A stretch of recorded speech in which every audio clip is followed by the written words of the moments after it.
Good evening, everybody. Hi, we were just talking about you. Thank you. Welcome back. Yeah, sorted stuff. Yeah, all good stuff. Ryan just asked me if I'd ever met you, and serendipitously on Friday.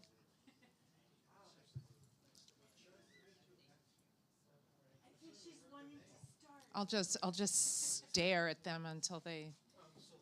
No, don't. I'm joking. I really am. Good evening, everybody. My name is Tracy Hyder-Suffern. I'm the executive director here, and I want to take the opportunity to say thank you to everyone.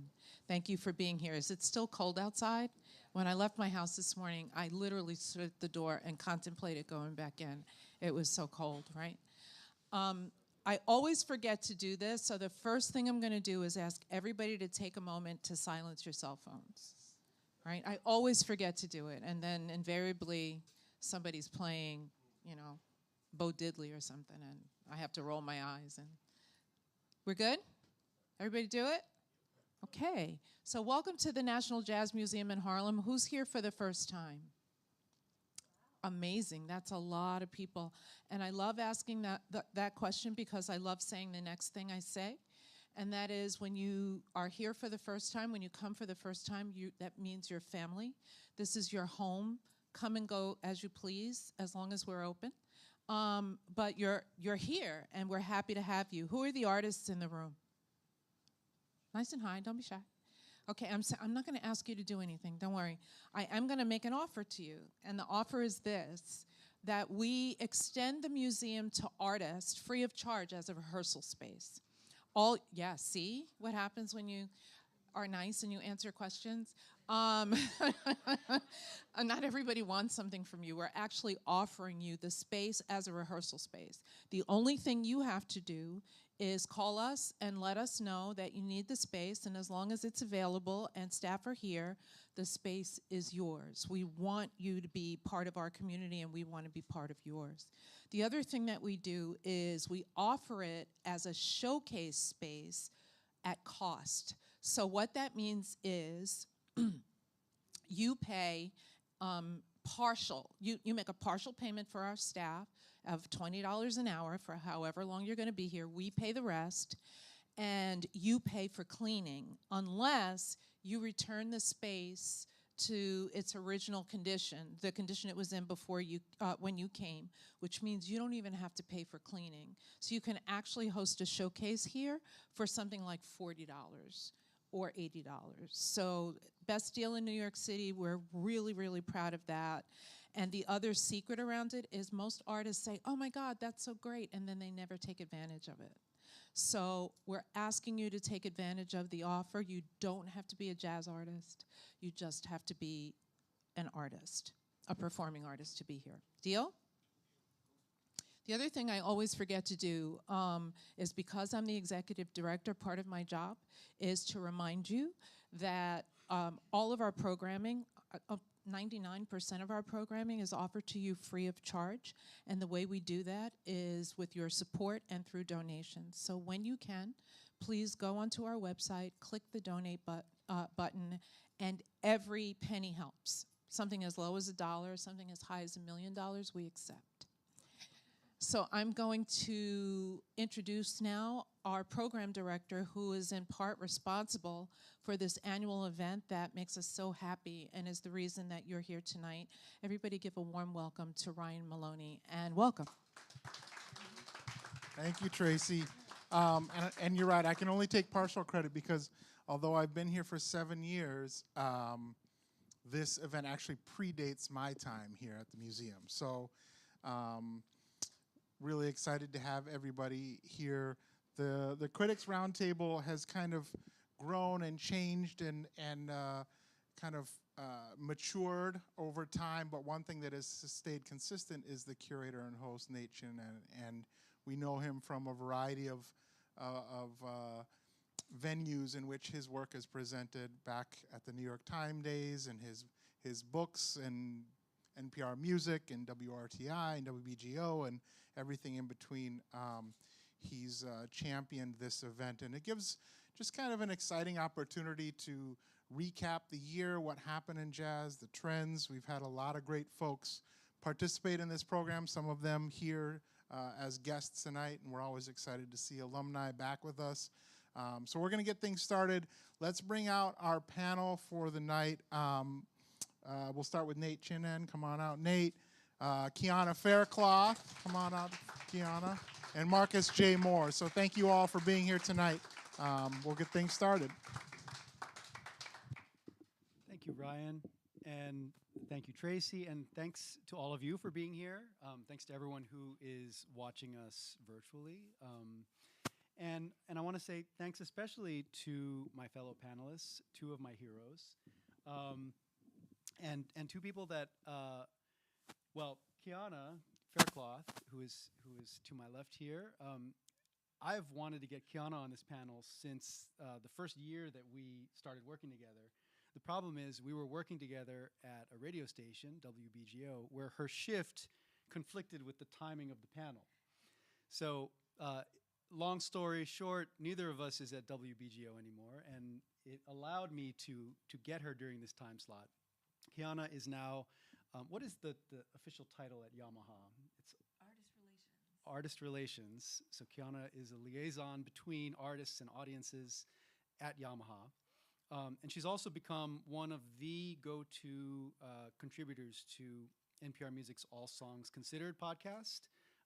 So if you've listened to that podcast and you've heard someone talking about jazz, there's a very good chance that it's her. And she's got excellent taste, big ears. So please welcome Keanna Faircloth.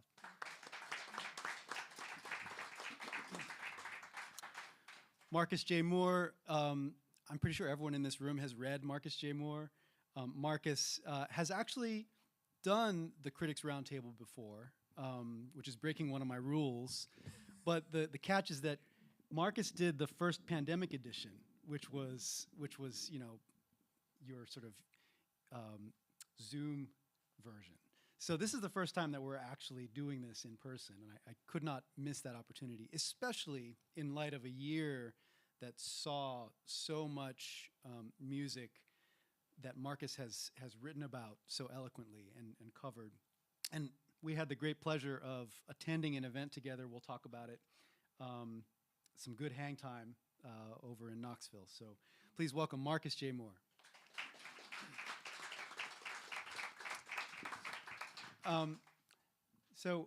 Let's advance the slide here. We have a lot to talk about. This was an eventful year in this music, and we're going to try to cover as much as we can. But I thought I would start,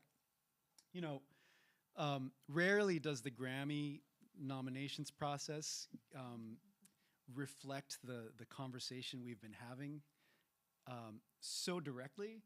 But in the category of Best New Artist this year, we had two of our, we'll call them arrivals in 2022. And I'm speaking, of course, about the wonderful jazz vocalist Samara Joy and the wonderfully, I'll call them wonderful, they're also wonderful, duo Domi and J.D. Beck. I saw both of these artists multiple times this year, which was a treat. But I want to begin by saying that when I say arrival, this was not the first rodeo for either of these acts. And Keanna, you have a particular distinction when it comes to Samara, because I believe she did her very first interview. She did. Like ever? Yeah, with you? Her first radio interview ever, which I only realized when I was looking back at my Facebook memories. I'm like, oh my gosh, she said I was her first interview. Wow, true. So tell us about Samara McClendon as she was. So Samara. Oh, that's right, Samara. Yes. Let the record state that I've been mispronouncing her name. That's okay. Someone Everybody recently does it. corrected me. It's Samara Joy. Samara. Okay. So Samara she was just at Yamaha today. You asked me who was there, Oh, but it wow. was for a private taping. But I ran into her today, and I'm just so proud of her. I just feel like she is literally my little sister. Every time I see her, she made her debut at the Blue Note, I think in November. Was anybody there? Did anybody? Amazing, right? I sat at the table with their family, and they are so incredible. They felt like my own family. Her dad, of course, is a singer as well, and her granddad, Goldwine McClendon, was a contestant, I think, on that gospel show that was on, I think, BET, Sunday Best. He was the oldest contestant on that show. He's in his 80s, and he came in second, I think. But incredible family, and it's no wonder that she is glowing up in the way that she is. You know, I think she was on her way to the Kelly Clarkson show today after Yamaha. It's just incredible to see how social media really has put her on the map, for one. And it's funny because when we did the interview at the time in 2019 during the Sarah Vaughan International Jazz Vocal Competition, she didn't even have an Instagram account. And I said, Samara, you know, you should get on Instagram. And she's like, oh, well, okay, I guess. 1 million followers later.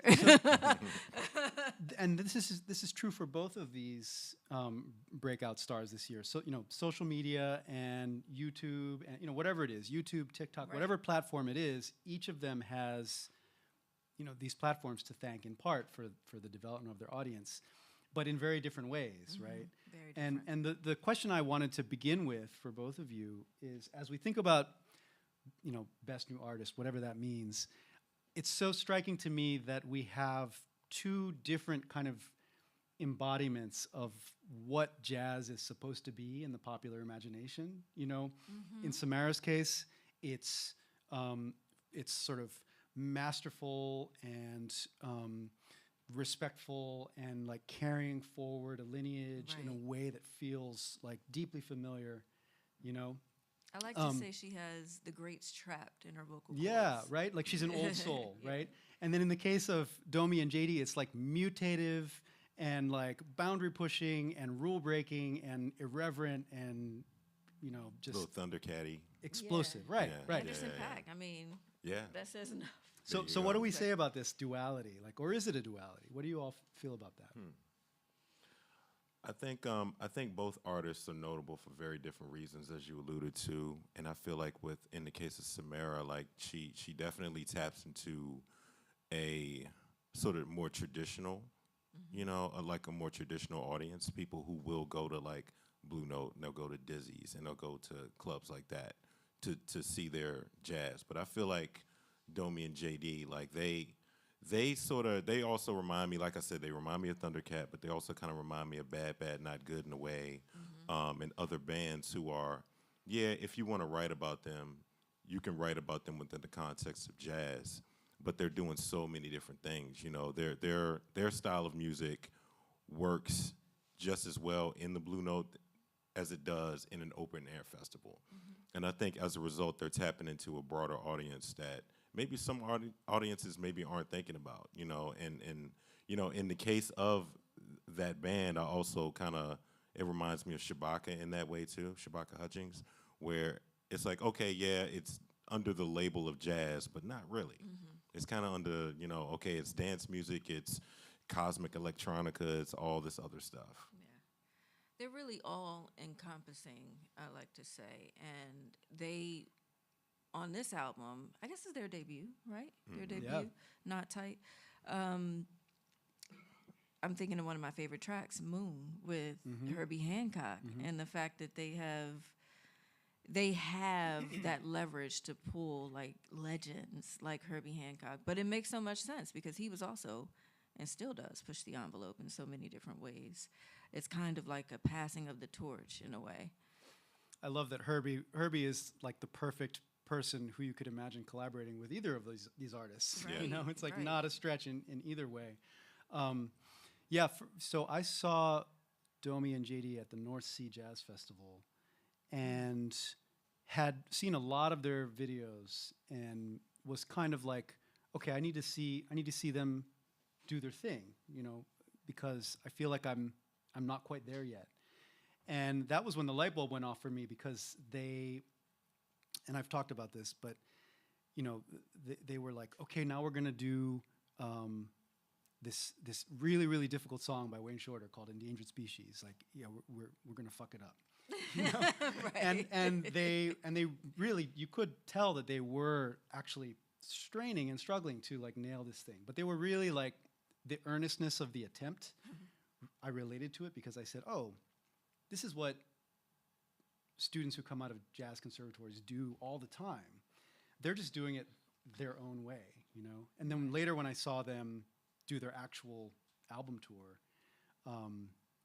that quality was still there, but it was attended by, you know, whereas in North Sea, it was like sort of a curious European audience. When I saw them in Philly, it was like jam-packed, sold out, standing room. Oh, yeah. You know, we're going to do a song by Weather Report next. And people are screaming, yay! And I'm like, when have I ever heard that response to that sentence? I know.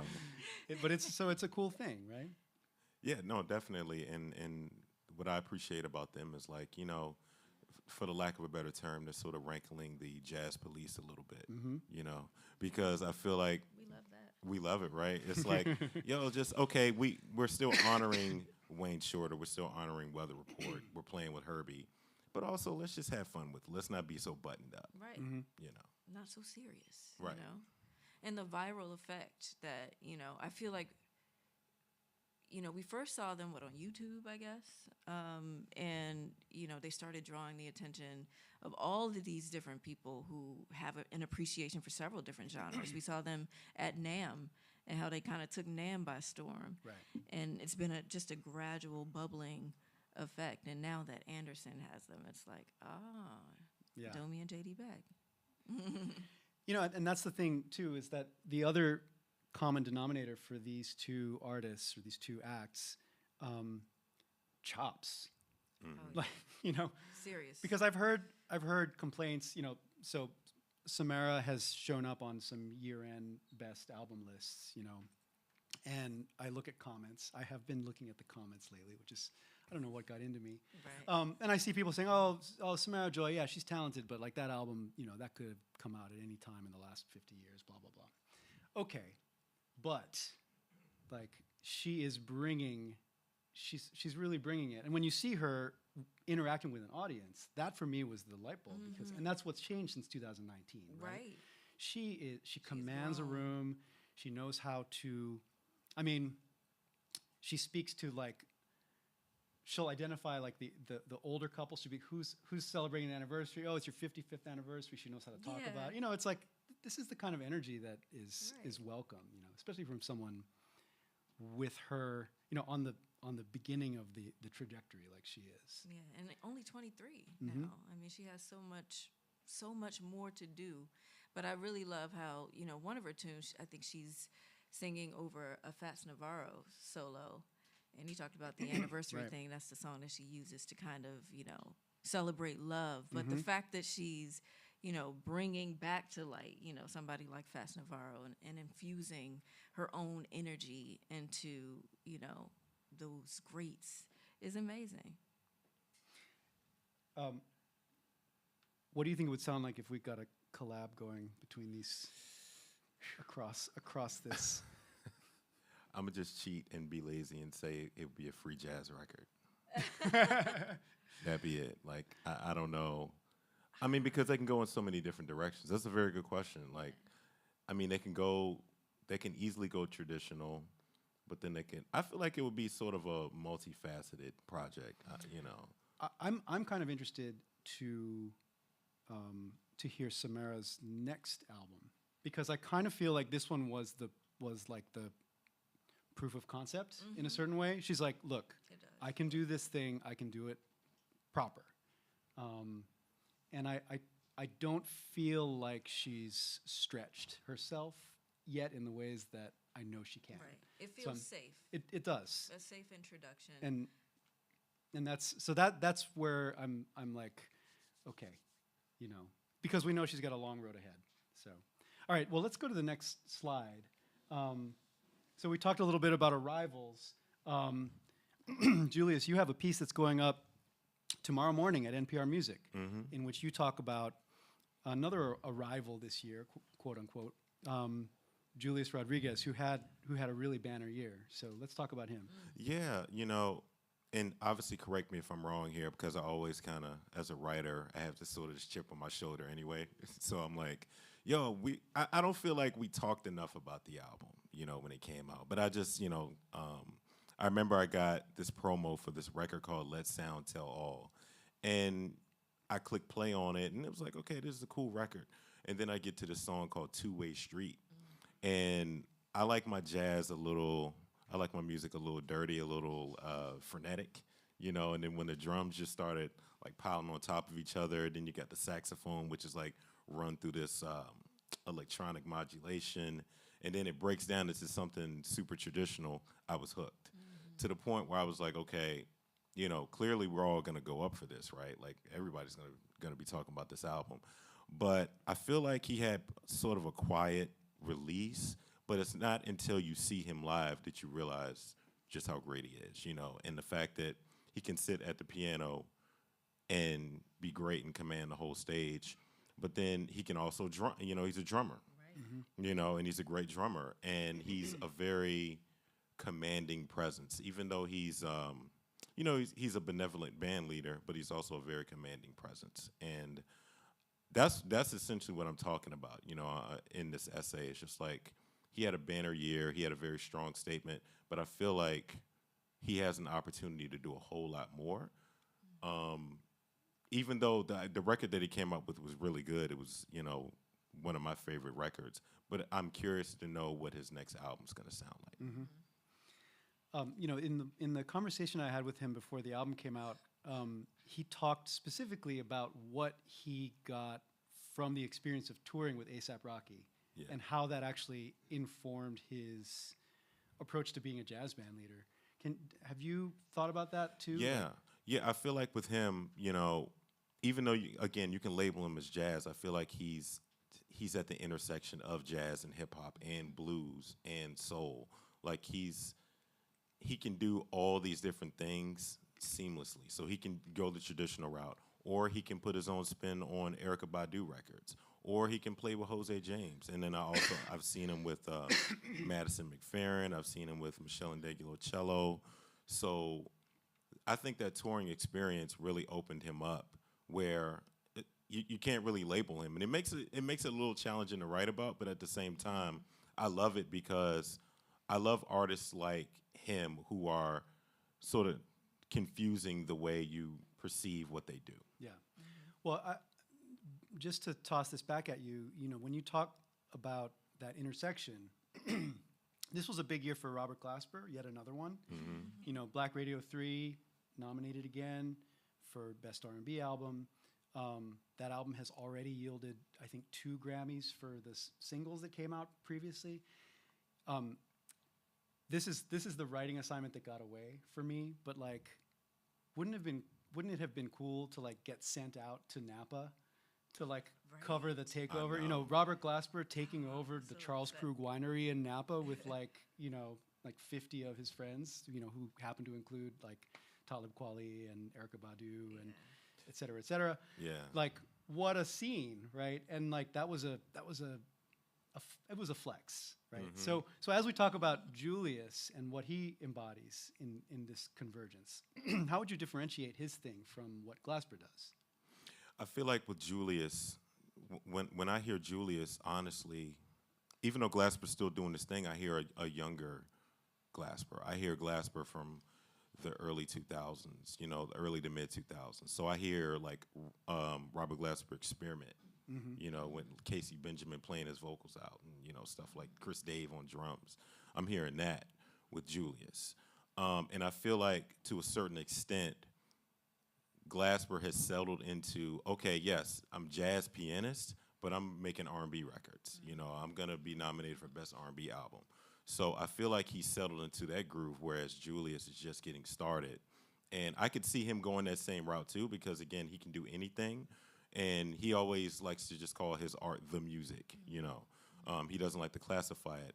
And I feel like that's where he's headed.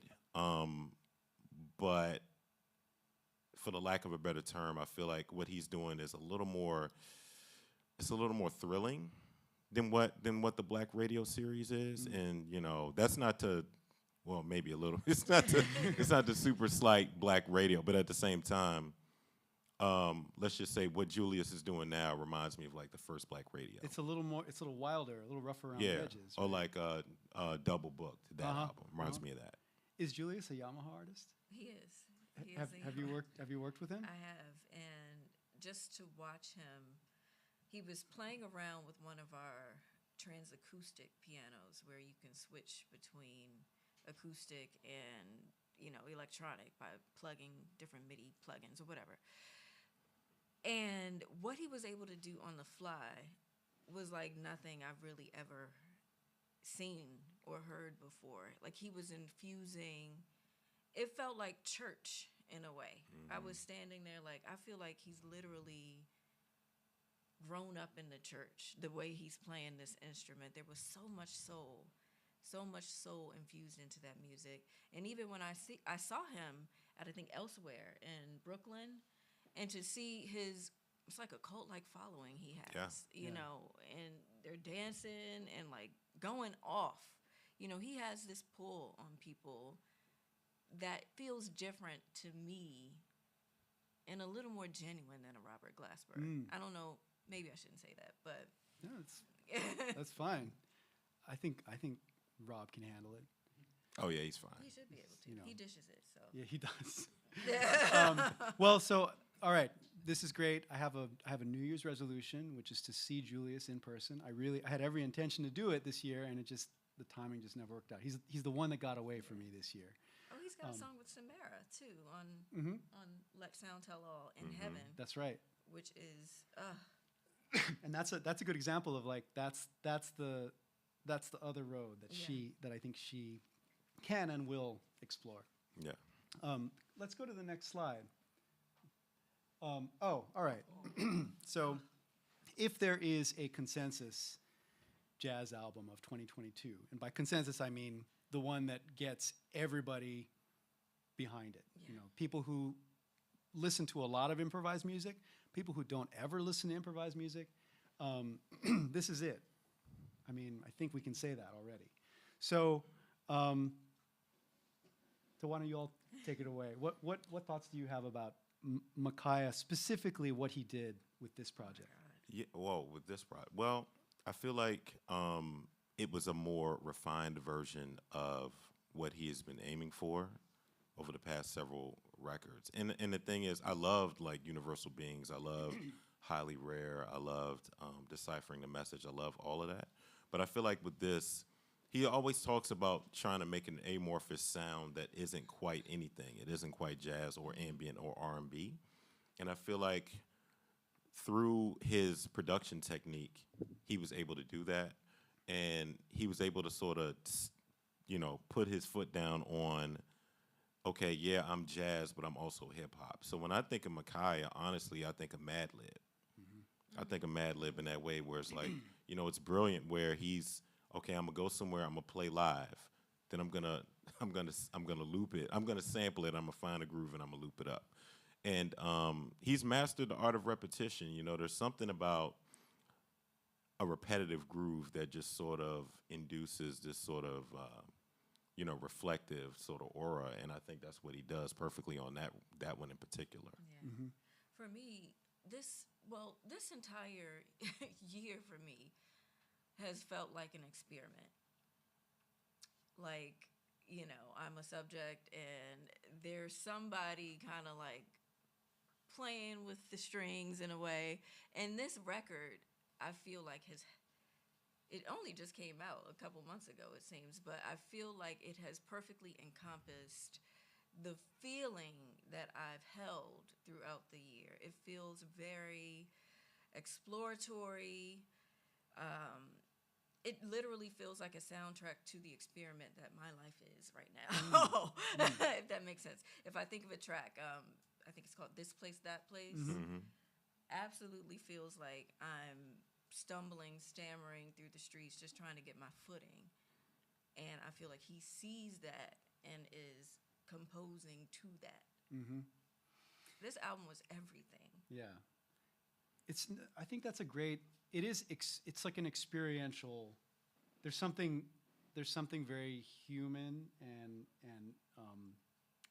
it encodes experience in a certain way. It does. And that's why I think, when people say, oh, it took him 7 years to make this one, it's like, it's not just that it took him that long to figure out his process or to refine this, technique of working with, live improvisation and sampling and looping and layering and all that. Yes, that, but also I feel honing the concept. You know what I mean? Like really bringing into focus, like almost like he's making an art film or something. Like this is what this statement is supposed to be. It feels really deeply considered. Indeed. And the beat knocks on a lot of them. You feel that hip hop, infused into it, even, Afro beats. I think it's called So Ubuju, one of the tracks on it, which is, it sounds like Nduduzo Makatini mixed with, hip hop and all of that all together. It's so all encompassing, this record. I really, this is one of my favorites, I think, of 2022. Yeah. And to your point, I feel like this is the one record, like, okay, jazz heads went up for it, but also people who maybe aren't into the genre, maybe if you're into something else. Like, I feel like this album was on so many different year-end lists, and I think that's no accident, you know. Yeah. That the track Dream Another, which is the one that has like the sitar, and it's, I've heard that on the radio on like in 3 or 4 different radio formats. Really? Like I've heard it, and I live in Philly now. I've heard it on WXPN. I've heard it on WRTI. It's like that's just one of those tracks. It's like it's nice that jazz can serve up a tune like that everyone just is like, yep, that fits. Like just slot it in there. Right. Yep. I'm just waiting for the version that has like Ghostface rapping over it. You can hear it. Let's go to the next slide. So, as a segue, I will note that I saw Micaiah playing this music on 3 separate occasions in 2022, on 2 different continents. And that, to me, says a lot about what made this year. It was the sort of the defining characteristic of this year. This was the year that I, like, jumped headfirst into the deep end of, like, gathering again, the live experience. And so, Marcus, we had big ears. Oh, yeah. Which was a dream. I also went to the Newport Jazz Festival where I took this picture. This is Cecile and Christian Sands playing a tribute to George Wein as a finale to this year's Newport Jazz Festival. Ozir Muhammad was taking pictures much better than this one at the festival. And I went to North Sea Jazz also this summer, which was my first time there. And wow. That's Ashley Kahn helped create a path for me there. But what an overwhelming experience that was. But then not just that, right? I was just thinking about this today. I saw Ambrose Akinmusri at North Sea, and then I saw him again at City Winery in Philadelphia. It's like it was back this year, and I feel like I was greedily drinking it all in, but also just like overwhelmed by it all. So I wonder if you both had that same experience, like if it felt almost like a kind of whiplash for you this year. Oh yeah.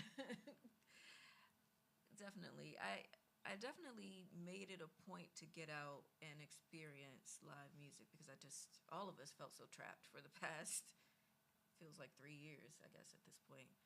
And so, I made the rounds at festival. Didn't make it to North Sea.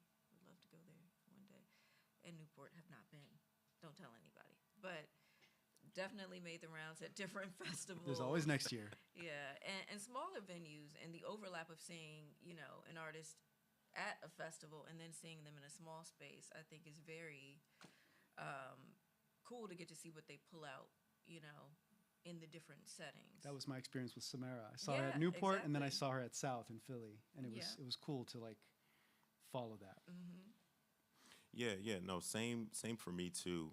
Like I went to like Brick Jazz Fest, but other than that, I was going to like a lot of one-off shows. A lot of, because we get invited to shows or you'll buy tickets to see certain people. But I was, for the first time, I was very choosy about you know, what I was gonna go and do, because, you know, between travel for other things and just kind of being discerning about what I went to see, I made it a point to see stuff that like would challenge my perception, but also I was going to like late shows, you know, on purpose. So it's like, okay, doors don't open till 11. Cool, I'm gonna go to that, you know, because I feel like that's when the creativity comes out. So I did a lot of that. I think I'm sort of paying for it now, you know, all those late night concerts. But at the same time, I feel like, you know, it definitely opened up. I don't know if this happened for you all, but like going to live shows opened up my writing in a way, you know, because it's like even if you're going to see an artist who you know you're not going to cover, you sort of file that away, you file away those experiences, and indirectly it sort of comes out in whatever you write next. Or even if you're writing about the artist, you then say like, oh, I remember back in June, you know, Julius was plugging in this, that, and the third, and it sounded like church, you know, that sort of thing. File away those emotions. Exactly. Yeah. Give us one highlight from one of those late night sessions. something that. I went to go see Chief Adjoa at Blue Note. I can't remember when that was. That wasn't that long ago. I want to say it was like September. It was November. So I went to see him, and it was different because his music has evolved so much that I'm used to him as like, you know, playing as Christian Scott, and that's a totally like stretch music is like a thing. Now he's like delving into like traditional Afro beat and like tribal music and things like that. And so it was really cool in that way. And it was also really cool for him to, because you all know Chief Adjoa, like he's gonna kind of get up in the crowd a little bit if he feels like you're not up there with him partying. And so there were a few times where he would have to restart a song because they weren't as loud as he wanted them to be. And then as a result, it just turned into like this very organic party that I don't think I'll forget, you know, because he's such an engaging personality. And as a result, his show took on that same life. Raise your hands in the room if you know exactly what Marcus is talking about with this particular engagement. Yeah, we've got a couple of students from my NYU Clive Davis class were at that engagement, and they wrote about that exact experience that you're describing. Yeah. The audience interaction. Yeah, he made a stand up. I don't think I've seen anybody stand up in Blue Note, you know. And he was just like, no, stand up, everybody stretch out and do this. It was like, oh, wow, okay. We're getting loose in Blue Note. Yeah. All right, cool. There was space to do that. I guess it's late night, right? No, it wasn't a whole lot of room for stretching in there, for sure. Keanna, do you have like an equivalent, like is there one night or afternoon or whatever from this year that just like is emblazoned on your? Well, recently, speaking of Robert Glasper, I did go to his tribute to Megan Stabile show. Oh my God. It was incredible. I could not believe they fit that many people on that stage. No, that was This was nuts. Sony Hall? No, this was at the Blue Note. Oh, at the Blue Note, okay. At the Blue Note with the Revive Big Band. They were up on that stage. Seemed like every single one of them. But it was an incredible remembrance of how Megan brought so many people together. And, you know, I think, what's his name? Igmar Thomas was talking about, you know, the effect that she had on him and how, you know, Revive came together with her help and all of that. It was just an incredibly felt spiritual night. Yeah. Let's go to the next slide. Okay. So this gentleman, for those who do not know, is Mal Waldron. I'm not sure if this picture corresponds to the date exactly, but there's a wonderful Mal Waldron album that came out this year called Searching for Grenoble, I think. Searching in Grenoble. 1978, Martin? All right. Beautiful, mysterious, challenging solo piano record. And it's just one of a number of, you know, every year we say this, like, you know, the vault giveth, right? But this year there were, I don't know, I think every year I say that this year there were more than usual, but I don't know, it felt that way, right? I mean, this is one of my picks, but I could have easily thrown a picture of Albert Eiler up there, you know. Yeah. Or Jamal for me. or Ahmad Jamal. So so what's maybe one or two discovery, uncovery that really spoke to you this year? Well, Elvin Jones actually wrote the liners. Yeah, the Elvin Jones project. Yeah. Where, admittedly, I knew him mostly as, John Coltrane's drummer, right? But it wasn't until I listened to that and sort of dug into the history of, here's this guy, he just left that band, and he plays some small nondescript club in, like, nowhere, some random part of town, and he's just, like, working out his set. He's experimenting with barely anybody in the audience. And I just as a fan, I'm like, okay, that's Elvin Jones. Wouldn't this be sold out? But he's just kind of just there working out his stuff. So that was the one that stood out for me. And this wasn't a super big reissue. And in fact, the Bandcamp link just went up. I don't know if it's 100% legit, but it's the Marzat Watts Ensemble. It was this free jazz record from 1969 that, like, people had been telling me about, like, oh, if you get your hands on this, it's really cool. And then I just saw the pre-order went up, and I downloaded it, and it was really cool. It's really, he does this version of Lonely Woman that's really good. It has vocals on it, and it has, like, different drum patterns on it. It's really dope. Yeah. So. Yeah, the Ahmad Jamal record for me was so cool to hear. It sounded different from other, like Live at the Pershing, stuff like that. There's a track on there, I think it's called Minor Interruptions, I think, where it sounds like he's combined a Bach fugue or an invention with, his Ahmad Jamal flair. And for me, I'm like, oh man, I've never heard him do that. I can't think of a tune where I've heard him, like, you can really hear, like, his classical chops on that record. I thought that was super cool. Yeah, and well, in the case of all of the ones that really, and so all the ones we're talking about, and then I would also add the Albert Eiler, and I would add even the Charles Mingus from Ronnie Scott's. These are all, like, known and revered figures, but, like, a side or an angle or just a crack of a beam of light that we hadn't seen before. Right. You know what I mean? Just a little, like, oh, I hadn't heard it like this, or I hadn't heard this angle. For me, like, the Mingus, hearing Thaddeus at that age, like, clearly, like, playing his butt off, but also, like, what did I get myself into with this band, Right. Just the tumult and, and then the pianist John Foster, is that his name? John Foster? I didn't know John Foster. He sounds amazing. Yeah. So, like, just lots of little discoveries like that. And with Elvin, I've long sort of maintained that Joe Farrell is one of the underexplored figures in my pantheon. I'm like, I know Joe Farrell is a monster, but, like, I really need to dig in. And this Elvin set is a really good way to do that. And I would also throw in, even though it's not a jazz record, but Charles Stepney. Mm-hmm. Oh, Yep. The Charles Stepney project, where you Step on Step, where you could just kind of hear him working out all these ideas that sound very futuristic. Like, when you listen to it, it sounds almost electronic, almost like some Jay Dilla or something like that. But he was just kind of working that out in his family home, Right, in his basement. In the basement. I think I heard one of the tunes. Definitely, he wrote for Earth, Wind, and Fire.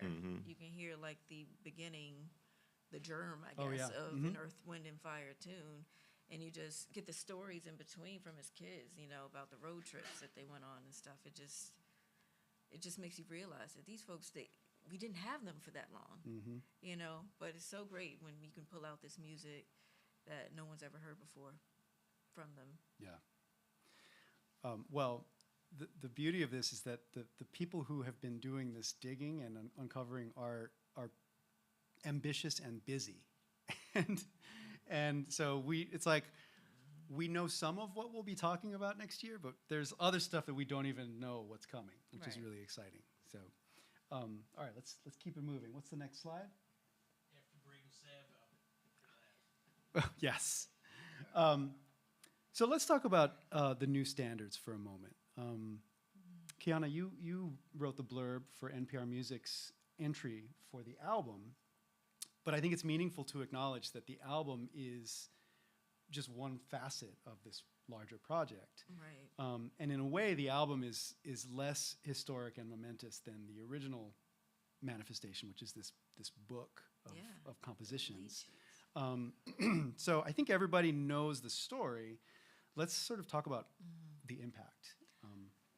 So one thing that Terry Lynn has been doing, that has been it seems like her life's work and mission at this point, is bringing awareness to jazz and gender and how women have been sort of, pushed aside in a way, and the impact of women compositionally on the bandstand in so many ways, where they have just really made an indelible mark on this music. She's really trying to give a platform to that, not only with this album, which has been nominated for a Grammy, of course, but also with the textbook that she wrote for Berkeley, the 101 compositions by all women, not just instrumentalists, but vocalists as well.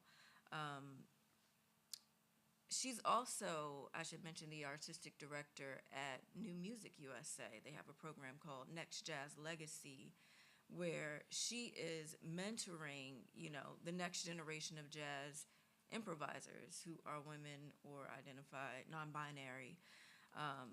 And she's really giving them the opportunity to pair with great musicians like Wayne Shorter. One of the musicians has Wayne Shorter as a mentor, Esperanza Spalding, Liz Wright. I think Kalia Vandiver came out of that program, and I forget who her mentor is now. But she's really not just talking about this, she's really creating ways and avenues for women to be amplified. And for me, that has been so inspiring and encouraging. Not that I'm a musician, not an active one at this point, but even in what I do in jazz media, a lot of times it can feel very, what is the word that I'm looking for? It can feel lonely sometimes for women, and it can feel like we're being pushed aside sometimes. And, it has just really energized me to see how Terry Lynn and her work to make sure women are given the recognition that we deserve, that has been, that push that I've needed this year. It's been really inspiring.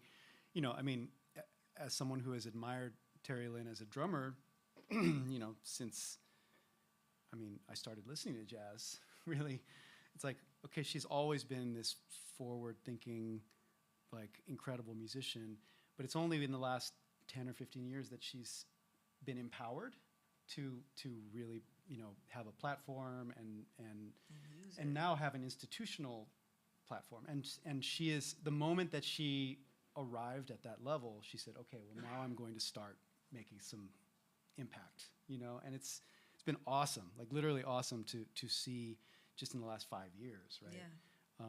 How quickly and how much can happen with that kind of focused beam of activism and encouragement and even just setting the example that she's been able to do. And she's really, rubbing off on a lot of folks. I'm thinking of Sarah Elizabeth Charles and her work and what she's been doing.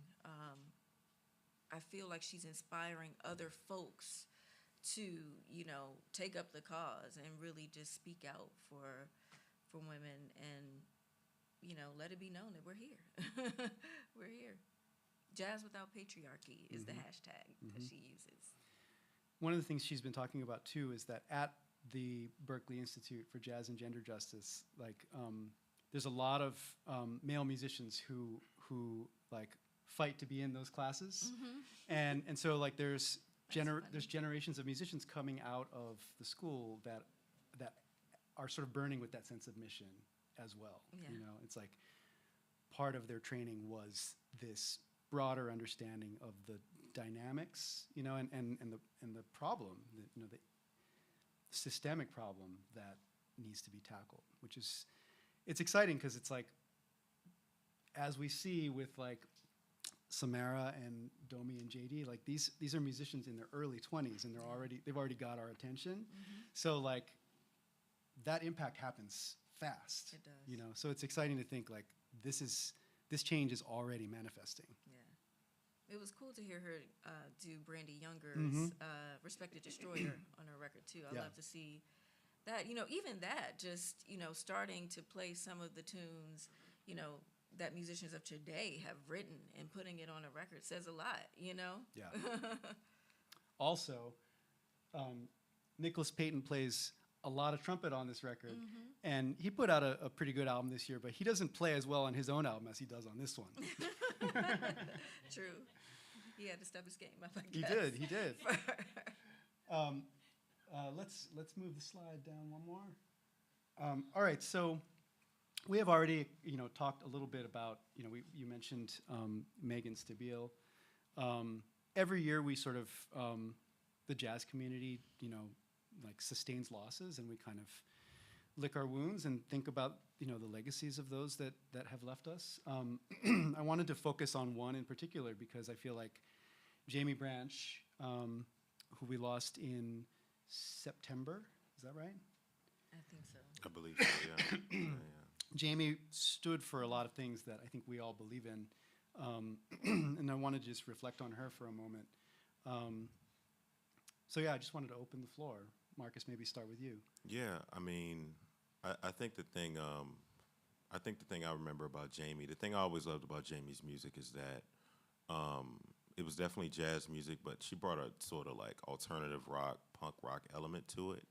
You know, she brought this within her music, you can hear a little bit of everything. You know, so you're hearing Chicago, you're hearing New Orleans, you're hearing again, you're hearing like alternative rock, you're hearing all these different things, and I feel like with her passing, that's still a tough one to deal with, because I feel like she had so much more that she was gonna do, and that one hurt. I mean, that one hurt a lot, but I feel like when I go back and I listen to that music and I just hear the vitality, and especially in that live album that came out, Fly or Die Live, like, I feel like that was like a high watermark for whatever she was doing. And I don't know. I mean, it's tough to think about Jamie in the past tense now, but I also kind of think of Jamie with a smile, because it's like, man, look at the mark that she left in a short time, you know, in her career. Yeah. I was just listening to, I think in January she released a tune, Sanctuary, I think. Was this from the Anteloper Project? I think so. Yeah. With this choir, I think they're called the Medicine Singers or something like that. But that tune just feels, now that when I go back and listen to it, it feels like a final kind of swan song, I guess you could say, because it is so incredibly healing and takes you to this place that's sort of meditative. And I'm like, she was brilliant. She was absolutely brilliant, and she will be missed. You know, you talked about Micaiah's album kind of providing a soundtrack to your experience of this year. I feel like Jamie brought so much of her humanity into the music, where it's like you could hear 4 bars of a recording that she's on and just get the whole story, you know? And I am eventually going to write about this, but a week or so ago, I had the opportunity to sit in on a rehearsal of Taishan Sori with the TAC Ensemble. He had written a piece called Elegy for Jamie Branch. Instrumentation was bass flute, clarinet, soprano, violin, and percussion. And it was, you know, we talk about those like emotional moments. After, you know, a lot of fine tuning and tinkering with this piece, they did a full run through. And at the end of it, and I don't know how often I can't think of another time I've experienced this. At the end of performing the tune, finishing the tune, every musician in the place like literally could not speak. It was just like, and this is everyone there had a relationship with Jamie, you know, so there was a lot of spiritual energy in the room, you know. But it just got me to thinking about all the ways that people just give to the scene, you know. And so when you talk about Jamie Branch, you can't talk about her in the past tense, right? Because like her story and her example and just that, whatever that like rowdy energy of when she like sees you walking down the street and is just like, bring it in, you know. Right. Whatever that is, whatever that thing is like, is inside you. You know what I mean? And like, so that's, it'll be interesting at Winter Jazz Fest. You know, there's going to be a tribute, and I think similar to your experience with the Megan Stabile, you know, Jamie was another figure like that, you know, who just meant more than we can really say. You know, and their impact is still felt. So, like you said, it doesn't feel like they're gone. You know, that energy is contagious, and it will live on. Yeah. Well, speaking of things living on, this is a living conversation. I want to acknowledge everyone in the room here, including everyone who has been through the journey of my class at NYU, Clive Davis Institute. Thank you all for coming uptown. I hope some of you have questions for this panel. And I know almost everyone else in the room, so I hope you have questions too. So let's open it up. Ryan is going to play, I don't know, take your pick. He's going to be our Phil Donahue. Is that an ancient reference? Yeah, that's like a Mesozoic reference. Although you won't hear yourself in the speakers, this was for the stream. So please, if you want to contribute, I'm going to ask that you use the mic. Extra credit. What did we miss? Any musicians out there? You guys all musicians, or? All right. Who are you? Introduce yourself to the folks. On Yeah, the mic. well- Who has a mic? Well, hold on. Well, yeah. Okay. So I'm a musician. I'm an MC, hip hop artist. My name is Jay Swiss. I work heavily with jazz musicians. I'll put jazz in quotations because they're just musicians spanning all genres. So I perform a lot at venues like the Blue Note, Jazz Standard. When that was up, I did a lot with Michael Leonard, great composer, trumpeter, his orchestra. And so I operate, I'm an interesting space because I'm a hip hop artist, but I operate heavily in that jazz space with a lot of musicians that are notable jazz musicians but don't necessarily like to be called jazz musicians. So it's interesting, it's fun.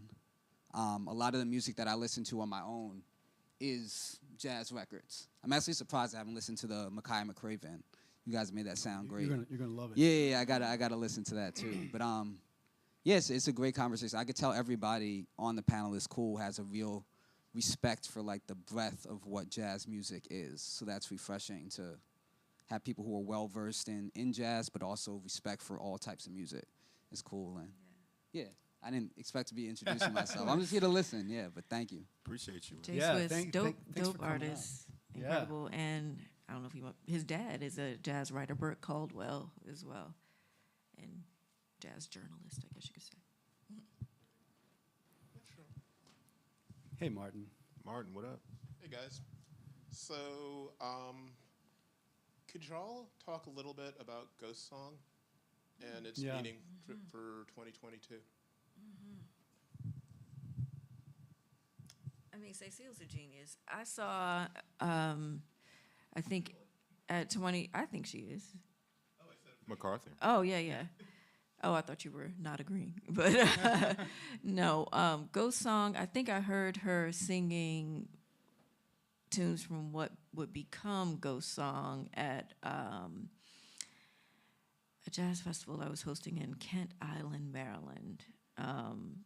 There's only been one. Hopefully they'll do it again. But it got rained out. We were outside. It started raining. They brought the show inside, and she sang to the crowd. It was so intimate, and I realize now that she was kind of, preparing for Ghost Song. my God, the way she approaches, lyrics and her, I guess, relationship with Sullivan Fortner and the way they play off of each other is so unique and incredible. And Ghost Song for me, it's hard to put it into words. It's very, very moving. And as I mentioned, the lyrics are just so deep. You have to sit and really listen to Ghost Song to really capture all that it has to offer. Ghost Song definitely. Has it been nominated for a Grammy? I don't know that it has. I think it has. It has? I think it has. So I have a similar experience to yours in the sense of witnessing the performance before hearing the album. So she, and I don't know if they shifted the release date or something, but she was booked at the Annenberg Center in Philadelphia in like February maybe. And so I was excited.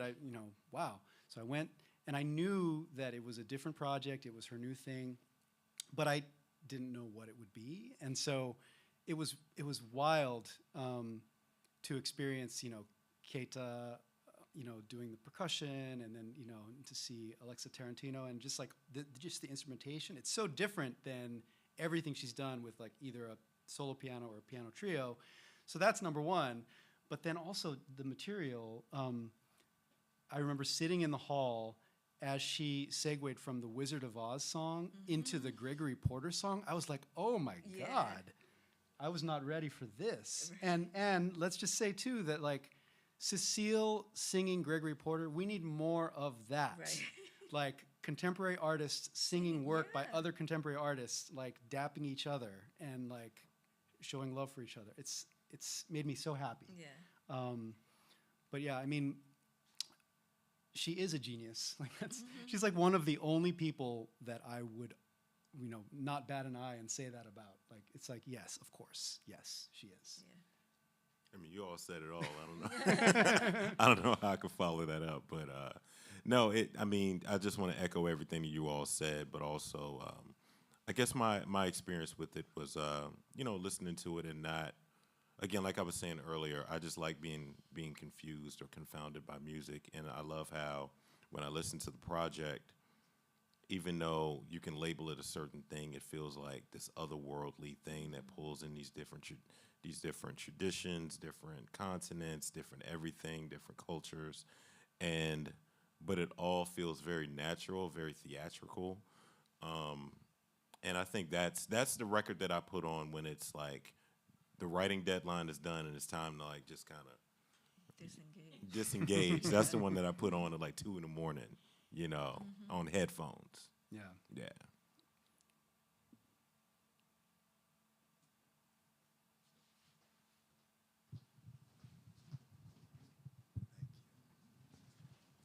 I just wanted to ask you about if you pay attention to Grammy nominations in the field of jazz.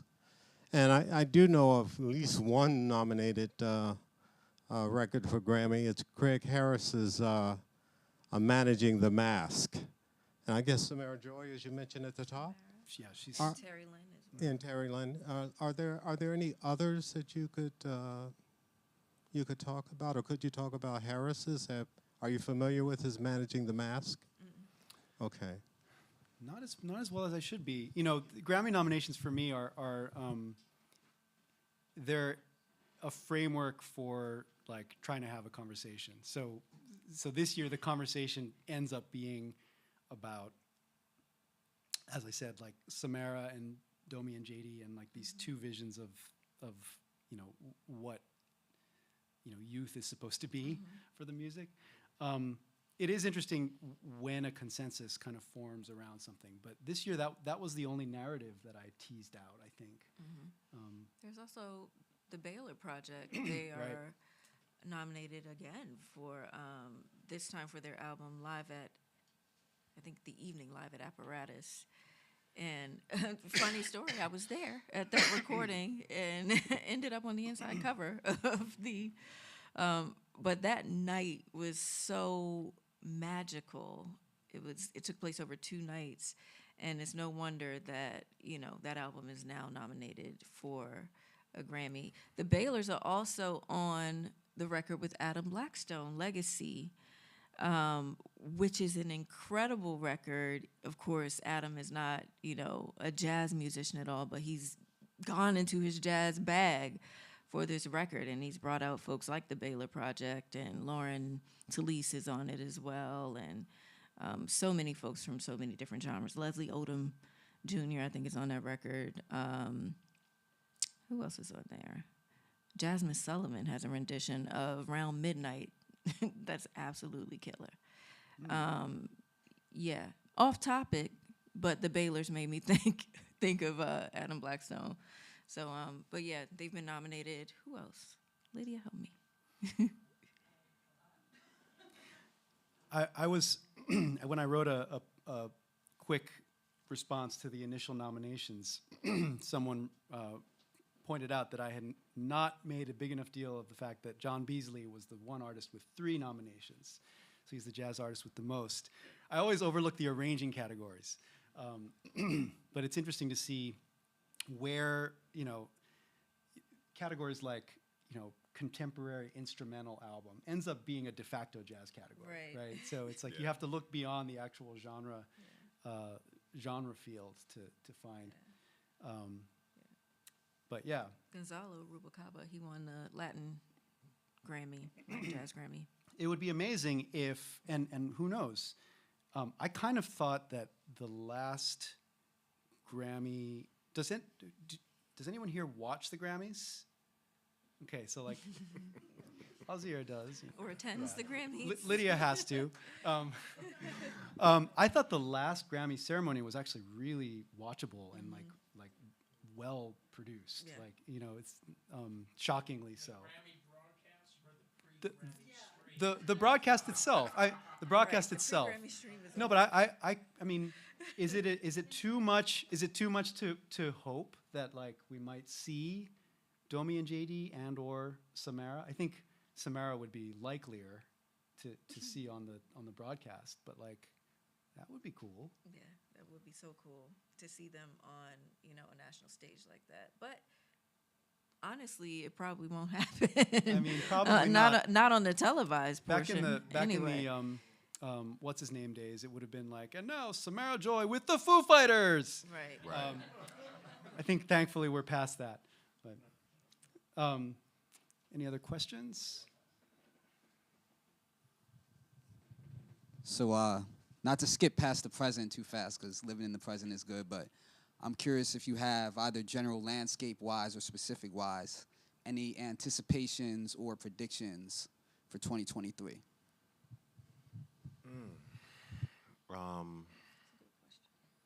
You mean just in terms of the genre, or just artists, or all? It could be genre-wide, it could be specific. Okay. Well, Lakeisha Benjamin has a really good record coming out. Right at the top of the year, like in January. Super dope. Everybody, I think Georgia Ann Muldrow's on it, and all kinds of people are on it. This isn't necessarily jazz, but it's kind of jazz adjacent. There's a project of unreleased Laraji records coming, and it focuses on before he became Laraji. Like ambient new age artists discovered in Washington Square Park. But there's that project coming out. But other than that, yeah, I don't know. We're kind of in this weird time of year where we're looking ahead, but it's also we're trying to wind down a little. The industry winds down a little bit, so. Yeah, it's like this is the final event in a long sequence of events Right. that then gives us like a moment to catch our breath before Winter Jazz Fest knocks us all on our ass. Right. There is that. Which is going to be a privilege. We haven't been knocked on our ass by Winter Jazz Fest in a couple of years now. That's so, true, you yeah. know. It'll be good. I think Christian McBride has a new band. Oh, that's right. Christian McBride does have a new band. What is it called again? He doesn't have a name for it yet. All right. But it's a killer quintet. Savannah Harris on drums. Oh, beautiful. And Oh. this new guitarist, Eli Perelman on guitar. You saw them at the Blue Note, right? Yeah. And he's not going to be able to get around to it till next summer. But I'm definitely as someone who has no. had scheduling conversations with Christian McBride, I can definitely believe that. Yeah, something to watch out for. Definitely. One thing that I saw at the Vanguard that is coming soon is Brad Meldau's solo Beatles album, which is, you know, it's its own thing. You know, it's going to be a beautiful thing to experience. There's a lot of those. There's a lot of like, put a pin in this. Like we know this is coming. You know, New Year's Day apparently is release day for Jason Moran's From the Dance Hall to the Battlefield, I believe is the title. This is the long-awaited James Reese Europe project. Very exciting. Of course, he has to drop it on New Year's Day when we're all nursing our hangovers, but that's officially the first thing to get excited about in 2023. Well, I think we're going to see, I guess, a continuation of what feels like an opening of the genre. Like you mentioned, you know, jazz adjacent. I think we're going to get a lot more music that you wouldn't hear on traditional jazz radio. That might not get played. Hopefully it will on somebody's station. But, you know, I think this genre feels like it's becoming more of a safe space for other artists to embark upon this jazz journey. So I think we're gonna see more and hear more of that type of music that you wouldn't necessarily categorize as jazz, but adjacent. Do you think there will be long-term repercussions of 2 years of schools and clubs being shut down and the people we lost? Yes. I think. What do you think they might be? Oh, I don't know what exactly they'll be, but I think we've already seen. I mean, there's the positive and the negative, right? The positive is we've seen really, like, at this point, several waves of sort of pandemic projects or pandemic albums, things that would never have happened without this disruptive, you know, pause or, you know, I mean, and some of them are literal manifestations of lockdown, like, you know, last year, or maybe it was even 2 years ago. Yeah, it was at the Year in Jazz in 2020. We talked about Brandy Younger and Desron Douglas's duo album, you know, which was such a wonderful, it was like such a lemons into lemonade kind of thing, right? And Brad Meldau had and Brad's Suite, April 2020. But then there are other examples of that where, you know, what was the most recent one I was thinking of? You know, where just stopping the hamster wheel of touring enabled an artist to really like study, like to stop and just study something for a while that they've been trying to get to. You know, we've seen lots of examples of that. But then on the other side, of course, like, I mean, I feel like we don't talk about this as much anymore because it's so wearying, and 2020 was such a devastating year of losses, and we've had others. But yeah, I mean, we've, you know, in addition to folks like, you know, Pat Martino, you know, we lost Pat Martino and Jamie Branch like within a day of each other. You know what I mean? It's hard to even like process something like that. So you just kind of keep moving forward. So yeah, I mean, we are all still living with the unfolding repercussions of, you know, the pandemic's not over. So I mean, I don't know. It's, how do you even account for it? Like you said, positive and negative, I guess, because I'm thinking of Bill Frisell's album 4 that he just released with Gerald Clayton, Jonathan Blake is on it, and I think Greg Tardy. Many of the songs are in tribute to his friends that he lost in the pandemic. We're still getting music like that.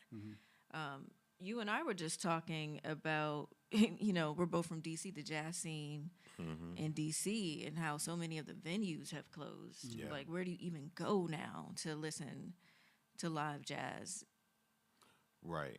Yeah, and I mean, obviously this isn't directly pandemic related, but you know, we're talking about loss or departures. To take your term, I mean, Pharoah Sanders passed. Yeah.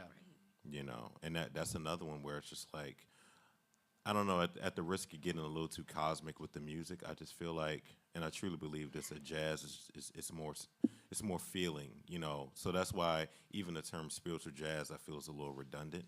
You know what I'm saying? So I feel like when you lose people in any situation, a pandemic or what have you, you're losing creative capital, you're losing the feeling of the music. And I think that's what we're trying to get back.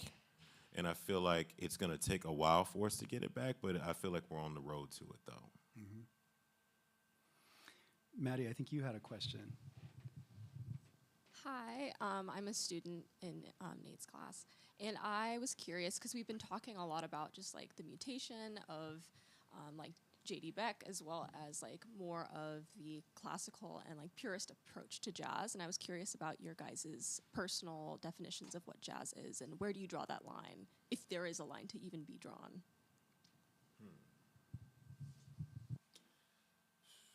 That's a good question. I think it's one of those where I don't really draw a line to answer your question directly. Like, obviously, when you listen to a quote-unquote jazz song, it has tenets that makes it a jazz song, right? But I feel like when I listen to people like a Melanie Charles, where, okay, it's jazz, but she can also take like an Aretha Franklin song and loop it up and put like an electronic beat under it and she plays it at a jazz festival.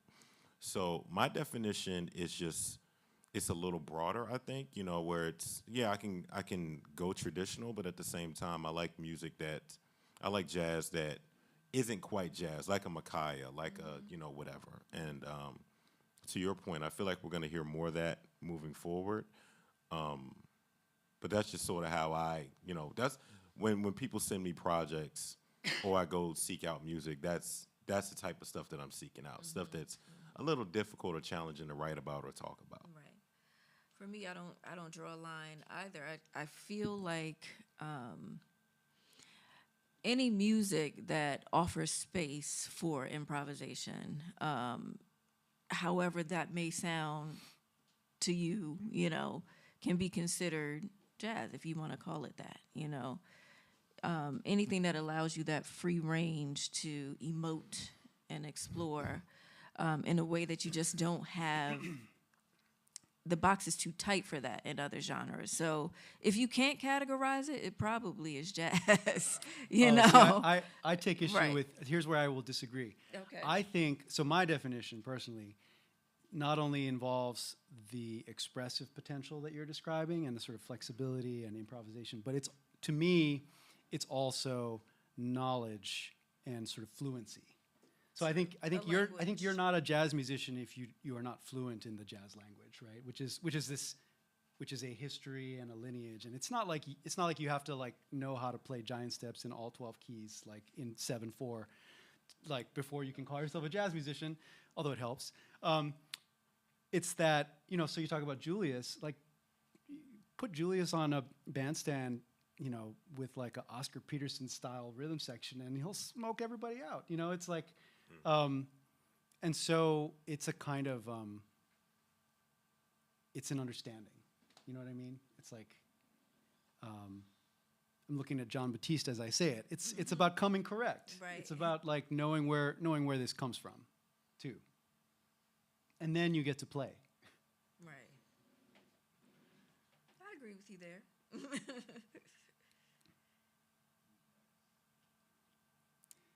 I think we're winding down. So who wants the final chorus here?